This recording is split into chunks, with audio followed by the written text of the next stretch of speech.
balik lagi sama aku Sinta Nuran.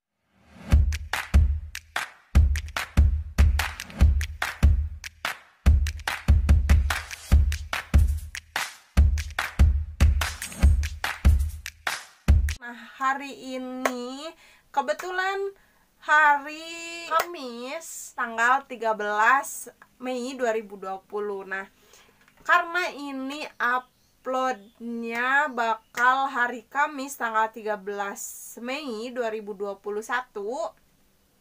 Jadi kebetulan juga tanggal 13 atau 14 Mei ini kita sebagai umat muslim merayakan hari raya Idul Fitri. Jadi sebelum aku masuk ke ceritanya, aku akan mengucapkan dulu minal aizin wal faizin, mohon maaf lahir dan batin buat kalian semua yang merayakan, dan kepada teman-teman semua yang tidak merayakan juga, mohon maaf apabila banyak banget kesalahan yang terucap dari mulut aku selama membuat video atau konten-konten sebelumnya. Nah, kebetulan karena hari ini Hari Raya Idul Fitri, jadi aku akan cerita tentang cerita-cerita horor yang berkaitan dengan Idul Fitri.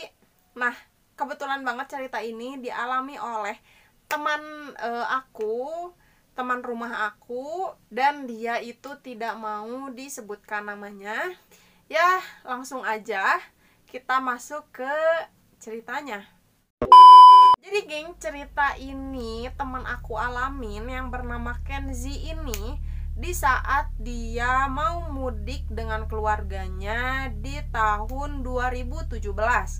Karena saat itu belum masih jauh banget dari zaman corona ini, jadi mereka masih bisa mudik. Dan ceritanya ini teman aku ini cukup trauma, asalnya dia itu salah satu orang yang kalau misalkan aku cerita tentang pengalaman-pengalaman aku tentang horor atau cerita-cerita horor di saat kita sedang berkumpul sama teman-teman, dan dia itu salah satu orang yang paling tidak percaya akan adanya makhluk tersebut. Jadi ceritanya ini dialamin pas dia mau mudik ke kampung halaman ibunya yang ada di Pangalengan. Jadi di saat 2017 itu Idul Fitri, dan di saat Idul Fitri itu semuanya berjalan dengan lancar, berjalan dengan bahagia dan lain-lain. Dan dia pun menyempatkan untuk berziarah ke makam-makam sanak saudara yang sudah tidak ada. Nah, di saat Hari Raya Idul Fitri ya biasa berkumpul dengan keluarga kecilnya, karena keluarga besarnya itu ada di Pangalengan. Jadi keluarganya itu memutuskan untuk mudik ke kampung halaman orang tuanya yang ada di Pangalengan itu 2 hari setelah Idul Fitri gitu. Jadi dia itu merencanakan perjalanannya dari Bandung ke Pangalengan itu malam hari, karena pemikiran orang tuanya itu kalau misalkan setelah Idul Fitri itu pasti akan macet gitu, pasti bakal macet. Jadi memutuskan untuk pergi malam. Di saat itu teman aku itu dan adik-adiknya, karena dia itu adalah anak yang paling besar, jadi dia dan adik-adiknya itu tidur karena papahnya yang nyetir. Dia dan adik-adiknya pun tertidur di mobil karena dia itu salah satu orang yang nggak bisa naik mobil, alias kalau naik mobil itu mabok. Nah gitu. Nah di saat, kan kalian tahu sendiri ya jalan Pangalengan itu seperti apa, karena jalan Pangalengan itu kayak ular yang lagi meliuk-liuk. Itu bener-bener kalau naik mobil dan orangnya itu tipikal yang orang suka mabuk, pasti banget kalau jalan Pangalengan itu pasti banget muntah gitu, karena ya itu tadi jalannya yang nggak santai gitu. Situasinya saat itu sepi karena malam hari. Jadi papah dari Kenzi ini menyetir mobil dengan kecepatan yang cukup kencang. Di saat itu Kenji, teman aku ini muntah-muntah karena mungkin ya faktor tadi dia nggak bisa naik mobil, apalagi dengan keadaan jalan yang seperti itu gitu. Dia muntah-muntah sampai dia pun merasa capek, lelah, pusing, yang benar-benar pusing, terus tangan yang sampai mengkerut gini loh, sampai kejang gitu loh. Karena emang benar gitu, kalau misalkan kita terlalu cepat, terlalu sering muntah-muntah, terus mengeluarkan ini, bener-bener langsung bisa gini loh, tangan tuh bisa kayak kejang gitu, terus kaku juga. Nah dia pun memutuskan untuk tidur di saat perjalanan. Saat dia melintas di kebun teh, dia redup-redup, terlihat ada di depan mobilnya itu, terlihat ada ibu-ibu yang sedang berjalan. Dia pun menghiraukan karena dia nggak connect, karena dia kondisi fisiknya juga sedang tidak baik-baik aja gitu.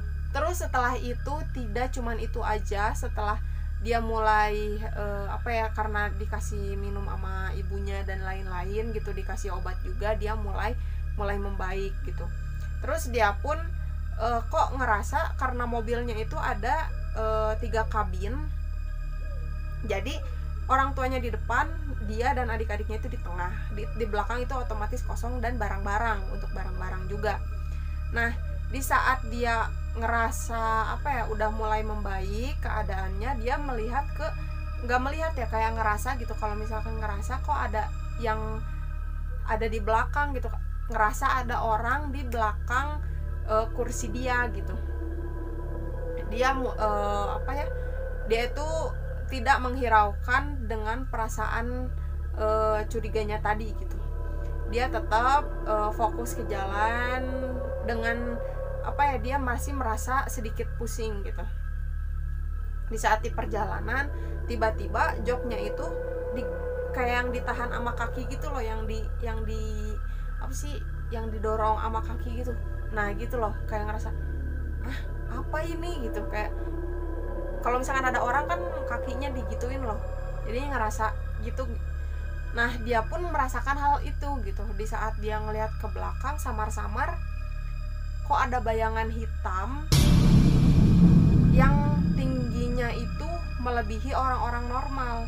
Jadi si kepala sama si kabin si atap mobil itu dekat gitu loh, nempel sama kepala gitu. Dia pun kaget gitu, "Pah, itu di belakang ada siapa?" gitu. Pas papanya lihat, enggak ada siapa-siapa, kamu jangan bengong, itu kamu efek mabok. Karena kamu udah kejang, jadi kamu itu kayak ngehalu gitu loh, katanya gitu. Nah udah kayak gitu, perjalanan biasa gitu, lancar dan lain-lain. Sesampainya di rumah saudara-saudaranya, karena di sana tuh terbiasa sama yang namanya kalau misalkan lebaran itu dan ada orang jauh, si keluarga besarnya itu akan kumpul di salah satu rumah saudaranya, dan semua sanak saudaranya itu nginep gitu. Jadinya tuh kebersamaannya itu terasa gitu. Di saat teman aku ini ngabarin ke saudara-saudaranya bahwa dia sudah sampai di rumahnya, dia langsung, saudara-saudaranya langsung langsung pada berdatangan gitu loh, langsung pada nginep dan lain-lain. Dan hari malam itu sudah tidak terjadi apa-apa, jadi semuanya terasa hangat dan lain-lain. Setelah 1 hari berlalu, siangnya seperti hari-hari biasa pada saat lebaran gitu, bercengkrama dengan saudara, masak-masak, makan-makan, main dan lain-lain gitu. Di saat emang sudah tradisi, di saat ada saudara yang jauh, semua saudaranya itu memutuskan untuk pergi ke kebun dan makan-makan di sana gitu, berkebun di sana bareng-bareng saudara jauh yang ada di Bandung. Jadi makan-makan di kebun, bukan kebun ya, lebih ke hutan itu mah, karena itu tuh kayak mempunyai kebun kayu gitu loh, otomatis kan itu kayak hutan ya. Nah udah kayak gitu mereka pun pada pergi ke hutan tersebut.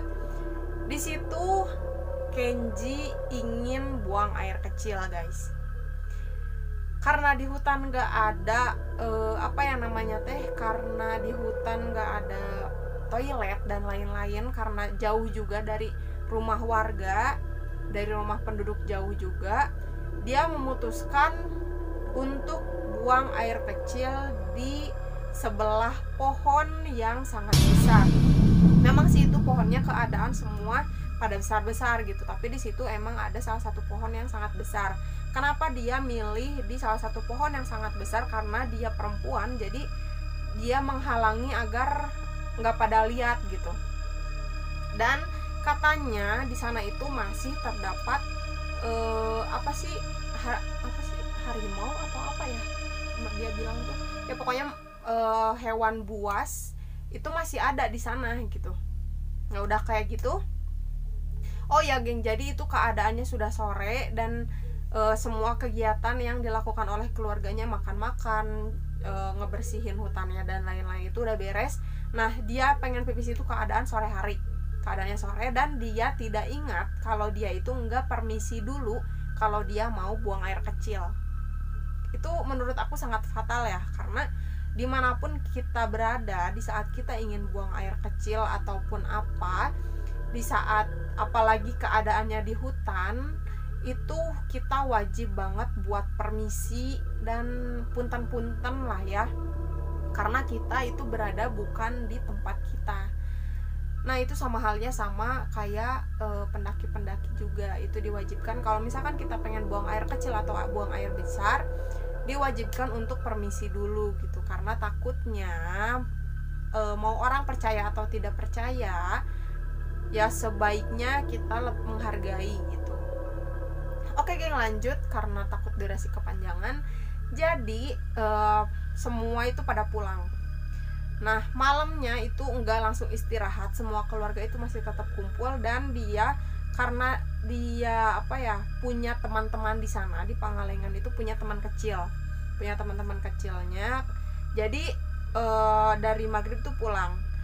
Malamnya itu dia langsung kontekan sama teman-temannya yang dekat rumah buat kumpul.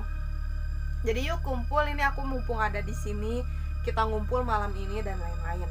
Udah, di saat keluarganya kumpul di rumah yang kemarin teman aku ini nginep, nah si teman aku ini kumpul sama teman-temannya. Di saat di saat ini sama teman-temannya dan lain-lain, tiba-tiba ada yang nyusulin ke tongkrongannya teman aku ini, saudaranya dia. Ayo pulang, cepet-cepet, ayo pulang katanya. Kenapa Wak? Kan emang dipanggilnya Wak gitu. Kenapa Wak? Ayo aja pulang. Nggak baik malam-malam gini pada kumpul, yuk pada bubar kata. Teman-temannya teman aku ini ngerasa aneh, kok nggak biasanya aja kita kumpul jam segini, tapi kok sekarang kita dibubarin gitu. Semua pada kontekan di HP, kok bisa, kenapa, ada apa gitu kan, takutnya ada kenapa gitu. Di saat teman aku ini pulang, diceritakanlah sama saudara sama uaknya ini kalau di saat si teman aku ini pergi, uaknya ini atau saudara-saudara besarnya ini melihat kalau teman aku ini diikutin. Pas di saat teman aku ini pergi, teman aku ini langsung kayak di belakangnya itu ada api swing gitu. Apa sih namanya teh ya kalau gitu tuh, ada pokoknya ada api di atasnya teh kayak ngelewatin dia gitu. Nah di saat teman aku ini nongkrong, tiba-tiba saudara yang lagi pada kumpulnya itu ada yang kesurupan, bawa nama teman aku ini, kalau teman aku ini nggak sopan lah dan lain-lain gitu. Karena uaknya ini ketakutan, jadi uaknya langsung nyamperin teman aku ini buat suruh pulang gitu, takutnya ada kenapa-napa sama teman aku ini. Di saat pulang, jadi lagi ini si saudaranya si teman aku ini teh sambil nunjuk-nunjuk, kamu nggak sopan, sama bahasa Sunda sih sebenarnya, maneh teu sopan, maneh ka imah urang tapi maneh ngalangkahan urang, maneh hayangna naon lah gitulah pokoknya ya. Nah setelah itu keluarlah, karena emang si rumahnya itu dekat masjid dan dekat sama Pak Ustadz juga lah, jadi disembuhin lah sama Pak Ustadz ini. Dan sudah malamnya pada tidur, keadaan sudah mulai sepi. Tiba-tiba jam 2 malam si teman aku ini kebangun, ingin ke kamar mandi. Di saat ke kamar mandi sendiri, dia langsung diterpa sama makhluk yang gak kasat mata, langsung dep gitu. Pas dia nengok ke belakang, ada sosok kakek-kakek yang bungkuk tapi mukanya sangat menyeramkan. Dia pun langsung pingsan dan tidak sadarkan diri. Nah mungkin itu menjadi pengalaman yang sangat menakutkan bagi teman aku, dan mungkin dia tidak mau mengalami hal tersebut. Dan mungkin itu aja ceritanya. Sekali lagi mohon maaf apabila banyak kesalahan, minal aizin wal faizin juga, mohon maaf lahir dan batin.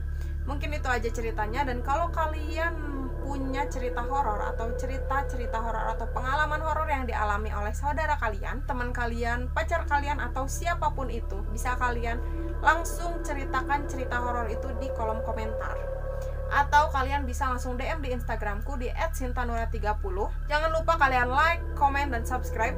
Sampai jumpa di cerita horor selanjutnya. Bye bye.